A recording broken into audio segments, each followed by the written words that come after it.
ধুবুৰী বন সংমণ্ডলৰ কাৰ্যালয়ত অদ্ভুত ঘটনা জব্দকৃত কাঠৰ কুণ্ডা নোহোৱা হ'ল কাৰ্যালয়ৰ পৰাই জব্দকৃত কাঠ চুৰি হোৱাৰ সন্দেহ একাংশৰ আৰু ঘটনাৰে নুৰ মহম্মদ নামৰ ব্যৱসায়ী জড়িত থকাৰ সন্দেহ প্ৰকাশ কৰা হৈছে অনুজ্ঞাপত্ৰবিহীনভাৱে কাঠৰ বেহা চলোৱাৰ অভিযোগ হাতীধৰা বজাৰত ব্যৱসায়ীটোৰ আছে এখন কাঠৰ দোকান ব্যৱসায়ীটোৱে বন বিভাগক মেনেজ কৰাৰ অভিযোগ উঠিছে বৃহস্পতিবাৰে নিশা জব্দ কৰা হৈছিল কাঠৰ কুণ্ডাখিনি জব্দকৃত কাঠসমূহ ব্যৱসায়ীটোৱে নিজৰ দোকানলৈ নিয়াৰ অভিযোগ উত্থাপন হৈছে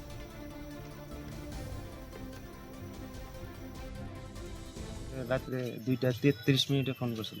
বৃহস্পতিবার দিন রাতে তারপরে আমি একবার ফোন উঠাই আমি কইছি না চেহারি খাওয়ার টাইম আছে আমি যাওয়ার পাবো তারপরে ফোন কাটে দিয়ে আমি শুয়ে আছি তারপরে রিপিট ফোন করছে তাও আমি উঠি নাই তারপরে তৃতীয়বার যখন ফোন করছে তখন আমি কইছি যে এরকম ধরাধরির মধ্যে আমি গাড়ি বাই করাম না তখন কইছে ফরেস্টে ধরা মাল এটা নুরুল হাতুদুরা নুরুল উনি কইছে ফরেস্টে ধরা মাল এটা তোমার তো আর কোনো ভয় নাই তুমি মাল পঞ্চায়েত দিয়া ভাড়া পাবা কি অসুবিধা আছে ঠিক আছে তাহলে ভাড়া যদি পাই ফরেস্টের মাল আমার নিয়ে কিন্তু কোনো দ্বিতীয়বার নাই আমি নিয়ে গাড়ি নিয়ে গেলাম গাড়ি নিয়ে যাওয়ার পরে